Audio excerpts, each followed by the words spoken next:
Hi friends, எல்லோரும் எப்படி இருக்கீங்க? நல்லா இருக்கீங்களா? நம்ம இன்றைக்கி என்ன வீடியோ பார்க்க போகிறோன்னா, நம்ம ஈரோடுக்கு அவார்டு ஃபங்க்ஷனுக்கு போயிட்டு வந்தோம் இல்லையா? அப்போ வந்து ட்ரெயினில் வரும்போது ஒருத்தர் வந்து பர்ஸ் வந்து மிஸ் பண்ணிட்டாங்க. அந்த வீடியோ தான் நம்ம பார்க்க போகிறோம். அவங்க கைக்கு காசு கிடைச்சிதா இல்லையா அப்படின்னு சொல்லிட்டு அந்த வீடியோ தான் பார்க்க போகிறோம். ஃபுல் வீடியோ ஸ்கிப் பண்ணாத பாருங்கள். கமெண்ட்டில் உங்களுடைய தரப்பை சொல்லுங்கள், நான் செஞ்சது சரியா தவறா அப்படின்னு சொல்லிட்டு. வாங்க வீடியோக்குள்ள போகலாம். நாங்கள் ஈரோட்டில் ட்ரெயின் ஏறினோம். நான் வந்து காட்பாடியில் இறங்கணும். அவங்க வந்து கோயம்புத்தூரில் ட்ரெயின் ஏறியிருக்காங்க. அவங்க வந்து மொரப்பூரில் வந்து இறங்கினாங்க. ரொம்ப கஷ்டப்படுற குடும்பம் தான். வீட்டுக்கார் இல்லை, 2 பசங்க, ஒரு பொண்ணு ஒரு பையன். பொண்ணு வந்து 10வது படிக்குது, பையன் வந்து 8வது படிக்கிறான். அவங்க வந்து அம்மாவும் பையனும் ட்ரெயினில் வந்திருக்காங்க. மொரப்பூரில் கோயிலுக்கு போயிருக்காங்க, முனேஸ்வரன் கோயிலுக்கு போயிருக்காங்க. முனேஸ்வரன் கோயிலுக்கு போனாங்களா இல்லை ரிலேஷன் சொந்தக்காரங்க வீட்டுக்கு போனாங்களான்னு தெரியாது. அந்த ட்ரெயினில் வந்து அவங்களது பர்ஸ் மிஸ் ஆகிடுச்சு. பர்ஸ் மிஸ் ஆகிட்டு பாருங்க, இன்னும் அந்த பர்ஸ் என் கையில் தான் இருக்குது. ஆனால் காசு சேர்ந்துதா இல்லையான்னு சொல்லிவிட்டு நான் சொல்கிறேன், லாஸ்ட்டாக சொல்கிறேன். அப்போ தான் ஃபுல் வீடியோ பாருங்கள், அப்போ தான் உங்களுக்கு புரியும். இந்த இதில் வந்து அவங்களுடைய ஆதார் கார்டு, பணம் எல்லாமே இருந்தது. நான் பார்க்கல, நான் கீழே உக்காந்துட்டேன். சீட்டு கிடைக்கல எனக்கு, நான் கீழே உக்காந்துட்டு இருந்தேன். அவங்க எழுந்து போனதுமே நான் மேலே போயிட்டு உக்காந்துட்டேன். சீட்டு மேலே நான் உக்காந்துட்டேன். அப்புறமா சரி சொல்லிவிட்டு நானும் அது கவனிக்கலை. சரி, என் பாட்டுக்கு நான் ஃபோனை பார்த்துட்டு அதுக்கப்புறமா என்ன பண்ணேன், ஃபோனு பார்த்துட்டே வந்தேன். சரின்னு சொல்லிவிட்டு ஆம்பூர் எல்லாம் தாண்டிச்சு.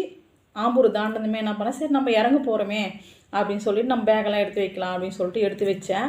எடுத்துகிட்டு சரி ஃபோனு கையில் வச்சுட்டு கை இப்படி ஓடினேன். பார்த்தா இந்த பர்ஸு சீட்டில் இருந்தது. எப்படி லைனாக உக்காந்துட்டு இருந்தோம், அந்த லைனாக உக்காந்துட்டு இருக்கிறோம் பாரு, நம்மளுக்கு பின்னாடி இருந்தது சீட்டு.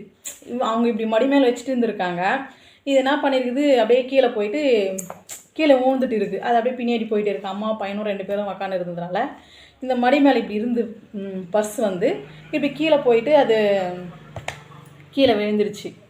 அப்புறமா சரின்னு சொல்லிட்டு என் கைக்கு பர்ஸு கிடச்சதுமே நான் எடுத்து எல்லாருக்கிட்டையும் கேட்டேன், இந்த பர்ஸ் யாருது அப்படின்னு சொல்லிட்டு. அது சரி, இந்த பர்ஸில் வந்து காசு வந்து இந்த பர்ஸ் யாருதோ அவங்க வந்து வாங்கிக்கிட்டு, எல்லாருக்குமே தெரியும் அந்த காசு எவ்வளோ இருக்குன்னு சொல்லிட்டு, இருக்கிற காசு அவ்வளோதான். அப்புறமா சரின்னு சொல்லிட்டு அங்கேயே பர்ஸ் ஓப்பன் பண்ணி பார்த்தோம். அப்புறமா எல்லாருமே பர்ஸ் பார்த்தாங்க. பர்ஸ் பார்த்துட்டு எல்லாருக்கிட்டையும் காமிச்சிட்டேன். எனக்கு வந்து இன்னொருத்தர்கிட்ட கொடுத்துட்டு வரதுக்கு மனசு இல்லை. ஏன்னா நான் என் கைக்கு கிடச்சிது. இப்போ நான் இன்னொருத்தர்கிட்ட கொடுத்துட்டு அவங்க கைக்கு காசு கிடைக்குமோ கிடைக்காதோ, கொடுப்பாங்களோ கொடுக்க மாட்டாங்களோ அப்படின்னு தவிக்கிறத விட நம்ம எடுத்துகிட்டு வந்து நம்ம அந்த அட்ரஸுக்கு அனுப்பிச்சி கேட்கலாம் அப்படின்னு சொல்லிட்டு நான் என்ன பண்ணேன், என் நம்பரை அங்கே இருக்கிறவங்களுக்கு எல்லாருக்கும் கொடுத்துட்டு, அப்புறமா ஒரு தம்பி இருந்தாங்க, எப்படின்னா அந்த ஊர் பக்கத்து மாவட்ட தம்பி இருந்தாங்க. சரிக்கா அவங்க நம்பர் கொடுங்க, இந்த ஆதார் கார்டு இந்த பர்ஸு எல்லாம் ஃபோட்டோ எடுத்து அவங்க குரூப்பில் போட்டு விட்டாங்க. அப்புறமா என் phone number, Aadhaar card, purse அவங்க ஃபோட்டோ எடுத்தாங்க. சரிக்கா எங்கள் ஊர் பசங்கக்கிட்ட நான் சொல்லி குரூப்பில் போட்டு விட்றேன் அப்படின்னு சொன்னாங்க. சரி தம்பி போட்டு விடுங்க அப்படின்னு நானும் சொன்னேன். அப்புறமா சரின்னு சொல்லிட்டு நான் என்ன பண்ணேன், அந்த பணமும் பர்ஸும் நான் எடுத்துகிட்டு வந்துட்டேன். என் கையில் கிடச்சிது, நான் எடுத்துகிட்டு வந்துட்டேன். அதுக்கப்புறமா கண்டுபிடிச்சி எப்படி சொல்கிறது, ரொம்ப கஷ்டப்பட்டேன். நானும் கஷ்டப்பட்டேன். சரி அவங்க எப்படி கஷ்டப்படுறாங்களோ, பஸ்ஸு தொலைச்சிட்டு போயிட்டாங்களே, காசு இருக்கோ இல்லையோ, எந்த ஊர் போகணுமோ அப்படின்னு சொல்லிட்டு. அந்த அம்மா வந்து ட்ரெயினில் குழந்த சமோசா கேட்டான்.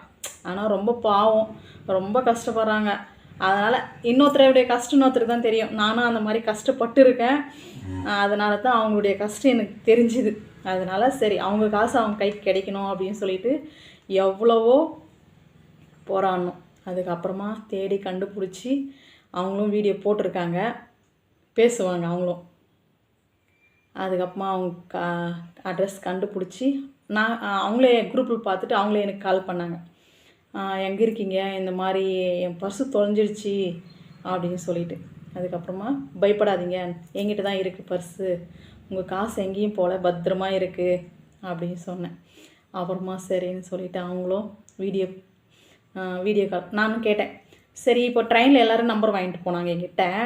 நான் யாருன்னு நான் நம்புறதுமா? இப்போ ட்ரெயினில் எத்தனையோ பேர் நம்பருக்கு என்கிட்ட வந்து நான் அந்த காசு எடுத்துன்னு வந்தால் நான் எல்லாருக்கிட்டையும் நம்பர் கொடுத்துட்டு தான் வந்தேன். ஏன்னா அவங்களுக்கும் தெரியணும் இல்லைங்களா நான் காசு கொடுத்தனா இல்லையா அப்படின்னு சொல்லிட்டு. அதனால் என் நம்பரை கொடுத்துட்டு வந்தேன் எல்லாருக்கிட்டேயும். அவங்க வந்து அவங்கள கூட ஃபோன் பண்ணியிருக்கலாம் இல்லை எனக்கு. ஏன்னா நான் அந்த அம்மாவை பார்த்துருக்கேன், அந்த அம்மாவையும் அந்த பையனையும் பார்த்துருக்கேன். அதுவும் இல்லாத ஆதார் கார்டு என்கிட்ட இருக்குது, அந்த அம்மாவுடைய ஆதார் கார்டு என்கிட்ட இருக்குது. அது அந்த அம்மாவுடைய ஃபோட்டோவும் இருக்குது என்கிட்ட.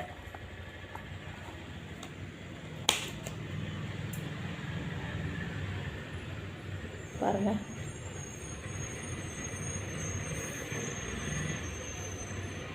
அந்த அம்மாவுடைய ஃபோட்டோ இது. எல்லாருமே நம்பர் வாங்கிட்டு போயிருக்காங்க. இப்போ அதில் யாராவது ஒருத்தர் கூட எனக்கு கால் பண்ணி ஏன் காசுன்னு சொல்லலாம் இல்லை, நான் எப்படி கொடுக்குறது அப்படின்னு சொல்லிட்டு கேட்டேன். அதுக்கு சரி வேறு என்னம்மா பண்ண முடியும் அப்படின்னு சொன்னாங்க. நீங்கள் நேரில் வாங்க காசு வாங்கின்னு போவீங்க அப்படின்னு நான் சொன்னேன். அவங்க வந்து அழுதாங்க, என்கிட்ட வரத்துக்கு கூட காசு இல்லை, பஸ்ஸுக்கு கூட நான் ரொம்ப கஷ்டப்படுறேம்மா என் பசங்களை வச்சுக்கின்னு. உங்களுக்கே தெரியும், உங்கள் எதிரிலே தான் என் பையனுக்கு ஒரு சமோசா கூட வாங்கி கொடுக்கல, அது வாங்கி கொடுத்துருந்தா கூட என் மனசு ஆறிட்டு இருக்கும் அப்படின்னு சொல்லிட்டு ரொம்ப கஷ்டப்பட்டாங்க. அப்புறமா சரி என்ன செய்யுதுன்னு சொல்லிட்டு ஒரு யோசனை பண்ணேன். சரி நான் என்ன சொன்னேன், சரி உங்களை நான் பார்த்துருக்கேன், என்னையும் அவங்க பார்த்துருப்பான். எனக்கு அப்புறமா தான் தெரியும் என்னை பார்த்துது அவங்க சொல்லி தான் எனக்கு தெரியும். நான் அவங்கள பார்த்தேன். நான் அப்பயும் நினச்சேன், என்னடா இந்த அம்மா ஒரு சமோசா வாங்கி கொடுக்க மாட்டோம் இந்த குழந்தைக்கு, எவ்வளோ கஷ்டமாக இருக்கட்டும் குழந்தை கேட்குறானே அப்படின்னு சொல்லிட்டு நான் நினச்சேன். அது வந்து என் மனசில் நல்லா பதிஞ்சிச்சு, அந்த அம்மாவோட முகம் வந்து நல்லா பதிஞ்சிச்சு. அதில் அது ஆதார் கார்டில் வேறு இருந்தது, நான் பார்த்தேன். அதுக்கப்புறமா சரின்னு சொல்லிட்டு நான் என்ன பண்ணேன், சரி நீங்கள் வர முடியலன்னு சொல்கிறீங்கள, ஃபோனில் அனுப்புன்னு சொல்கிறீங்க காசு, சரி நீங்கள் வீடியோ கால் பண்ணுங்கள் நான் பார்க்குறேன் நீங்கள் தானா அது அப்படின்னு சொல்லிட்டு அப்படின்னு சொன்னேன். அதுக்கப்புறமா என்ன பண்ணாங்க, வீடியோ கால் பண்ணாங்க. அதுவும் ஸ்க்ரீன்ஷாட் எடுத்து வச்சுருக்கேன் நான், அதுவும் உங்களுக்கு ஷேர் பண்ணுறேன். அதுக்கப்புறமா ஃபோட்டோவும் அனுப்பிச்சி விட்டாங்க. அந்த ஃபோட்டோ வந்து என்ன பண்ணேன், அதான் என் நம்பர் கொடுத்துட்டு வந்தேன் இல்லைங்களா ட்ரெயினில், அவங்க வந்து கோயம்புத்தூரில் இருந்தாங்க. அவங்க கூடவே கோயம்புத்தூரில் இருந்தவங்க 2 பேர். அப்புறமா அவங்களுக்கும் ஷேர் பண்ணேன் அந்த ஃபோட்டோவை. இவங்க தானா பாருங்கள் கன்ஃபார்ம் பண்ணிக்கோங்க அப்படின்னு சொல்லிட்டு. அப்புறமா அவங்களும் ஆமாம்மா இவங்க தான் கரெக்டு தான் கன்ஃபார்மு அப்படின்னு சொன்னாங்க. சரி அப்புறமா சரின்னு சொல்லிவிட்டு அதுக்கப்புறமா அவங்க காசு அவங்க கையில் சேர்த்தாச்சு. இப்போ அவங்க பேசுவாங்க பாருங்கள். நேற்று கோயம்புத்தூர்லேருந்து ட்ரெயினில் வரும்போது என்னோடய பர்ஸு தொலைச்சிட்டேன். ஆனால் கொடியாத்தன்ற ஒரு அக்கா வந்து எடுத்துகிட்டு வந்து இன்றைக்கி எங்களுக்கு குரூப்பில் போட்டு அந்த பர்ஸில் ஆதார் கார்டு இருந்ததுனால அவங்க அந்த பணத்தை எனக்கு இன்றைக்கி அனுப்பி வச்சுட்டாங்க அக்கௌண்ட்டுக்கு.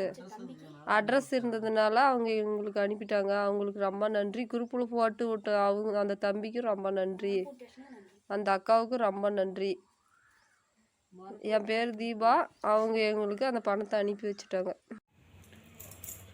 பேசிட்டாங்க அவங்களுக்கு வந்து வீடியோ எடுக்க தெரில, அதனால் தெரிஞ்ச மாதிரி எடுத்து எனக்கு அனுப்பிச்சி விட்டாங்க. ரொம்ப நன்றி அப்படின்னு சொல்லிட்டு என்னை வந்து காசும் எடுத்துக்க சொன்னாங்க.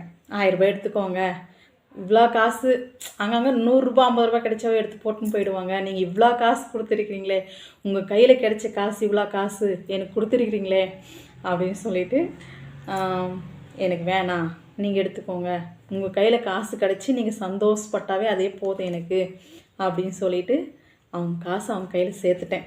இப்போ எனக்கு ரொம்ப சந்தோஷம். இந்த ஆதார் கார்டு வந்து நான் கேட்டேன். அவங்க வந்து அக்கா இது வந்து டூப்ளிகேட்டு தான், ஒரிஜினல் கிடையாது டூப்ளிகேட்டு தான், பரவாயில்ல என்கிட்ட ஒரிஜினல் இருக்குதுன்னு சொன்னாங்க. இதில் என்னென்ன மிஸ் பண்ணியிருக்காங்கன்னு பார்க்கலாம். நம்ம ஆதார் கார்டு வெத்தலை வச்சுருக்காங்க, இன்னமும் அந்த வெத்தலை அப்படியே தான் இருக்குது. அந்த வெத்தலையை நான் எடுக்கல, அந்த வெத்தலை இருக்குது. என்கிட்ட இருக்கிற காசு அவங்கக்கிட்ட சேர்ந்துருச்சு. என்கிட்ட இந்த பர்ஸில் இருந்த காசு வந்து எவ்வளோ இருக்குது ஏன்னா அதுவும் பார்க்கல, செக் பண்ணல. ஆனால் அமௌண்ட்டு மட்டும் செக் பண்ணி அவங்களுக்கு போட்டாச்சு. 6 ரூபாய் இருக்குது, 6 ரூபாய் இருக்குது. அவ்வளோதான். இது அவங்களது அட்ரஸ், கோயம்புத்தூர் அட்ரஸ் இருக்குது, பஸ் டிக்கெட்டு, ஃபோட்டோ. இன்னொரு ரூபாய் இருக்குது, இதுதாங்க. ஆனால் அவங்க வந்து சீட்டெல்லாம் போட்டு வச்சுருக்காங்க. ஆனால் அவங்க வந்து டெய்லி ஃபோன் பண்ணுறாங்க என்கிட்ட. ரொம்ப ரொம்ப ஹாப்பியாக இருக்குது. இந்த மாதிரி ஆளுங்கள்லாம் எப்படி சொல்கிறது, அவங்களுக்கு ஒரு ஹாப்பி, அவ்வளோ ஹாப்பி. இவ்வளோ பணம் கிடச்சிது எனக்கு கொடுத்துட்டிங்களேக்கா அப்படின்னு சொல்லிட்டு அழுதுக்குனாங்க. அதில் ஒரு சந்தோஷம் எனக்கு. அவங்க ஏன்னா நம்மக்கிட்ட 1 ரூபா தொலைஞ்சா கூட அது நான் எவ்வளவோ கஷ்டப்பட்டுருக்கேன், நானும் கஷ்டப்படுறேன். கஷ்டப்படுறவங்க தான் கஷ்டப்படுறவங்க வருத்தம் தெரியும். அதனால் நான் என் கண்ணில் தண்ணி வந்துடுச்சு. அதனால் அந்த அம்மா எவ்வளோ கஷ்டப்பட்டுருப்பாங்க அந்த பணத்துக்காக. பாவம் சாப்பிட்டாங்களோ இல்லையோ எப்படி எப்படி சேர்த்தாங்களோ அப்படின்னு சொல்லிட்டு அவ்வளோ ஒரு கஷ்டம் எனக்கு. அவங்க சந்தோஷப்பட்டது எனக்கு ரொம்ப ரொம்ப சந்தோஷம், ரொம்ப ரொம்ப ஹாப்பி. அவங்க அம்மாவும் பேசுனாங்க, அவங்க வீட்டில் எல்லாருமே பேசுனாங்க என்கிட்ட வீடியோ கால் பண்ணி. ரொம்ப சந்தோஷம், இந்த காலத்தில் 50 ரூபா 100 ரூபா கிடைக்கிறவங்களே எடுத்து பேக்கெட்டில் போட்டுன்னு போயிடுறாங்க. நீங்கள் எவ்வளோ பணம் சொல்கிறேன், வெயிட் பண்ணுங்கள், எவ்வளோ பணம்னு நான் சொல்கிறேன். இவ்வளோ பணம் கிடச்சி அது எனக்கு கொடுத்துருக்கீங்களே, நான் நேரில் வந்து தான் உங்களுக்கு கண்டிப்பாக ஏதாவது செஞ்சுட்டு வந்திருப்பேன். அதனால் நீங்கள் எடுத்துக்கோங்க, 1000 ரூபாய் எடுத்துக்கோங்கன்னு சொன்னாங்க. எனக்கு வேணாம். அன்றைக்கி குழந்தைக்கு சமோசா வாங்கி கொடுக்கல, அவங்க ஒரு சமோசா வாங்கி கொடுக்கல. நான் என்ன தெரியுமா சொன்னேன், எனக்கு வேணாம் அந்த காசு. அந்த காசில் எனக்கு கொடுக்குற 1000 ரூபாயில் அந்த குழந்தைங்களுக்கு நீங்கள் ஏதாவது எனக்கு வாங்கி கொடுத்த மாதிரி நீங்கள் வாங்கி கொடுத்துடுங்க, அது எனக்கு ரொம்ப சந்தோஷம். உங்கள் பசங்க சந்தோஷமாக சாப்பிட்டோன்னே அது எனக்கு சந்தோஷம், எனக்கு வேணாம் அப்படின்னு சொல்லிவிட்டு என் அக்கௌண்ட்லேயும் காசு கிடையாது. ஏன்னா நானும் கஷ்டப்படுறதான், நானும் டைலர் வேலை தான் செய்கிறேன், கூலி வேலை தான். நானும் ஒரு ப்ளவுஸ் தைச்சதான் எனக்கும் 40 ரூபா. அதனால் என் கையில் காசு, என் அக்கௌண்ட்டில் காசு கிடையாது. இன்னொருத்தர்கிட்ட கொடுத்து தான் நான் அந்த காசை போடணும். அதனால் நான் பண்ணேன், அவ்வளோ அமௌண்ட்டு போடுறதுக்காக அவங்க 200 ரூபா கேட்டாங்க. என்கிட்ட இல்லை காசு. என்கிட்ட இருந்தாலும் நான் கொடுத்துட்டு போட்டு அவங்க காசு மொத்தம் போட்டிருப்பேன். அதனால் என்கிட்ட இல்லை காசு. நான் என்ன பண்ணேன், அவங்கக்கிட்ட ஃபோன் பண்ணி கேட்டேன், மா இது மாதிரி சொல்கிறாங்க, காசு இல்லை என்கிட்ட, காசு கேட்குறாங்க எப்படிம்மா அப்படின்னு. சரி எடுத்து கொடுத்துருக்கா 200 ரூபா, அதுலேருந்து எடுத்து கொடுத்துட்டு மீதி காசு போடுக்கா அப்படின்னு சொன்னாங்க.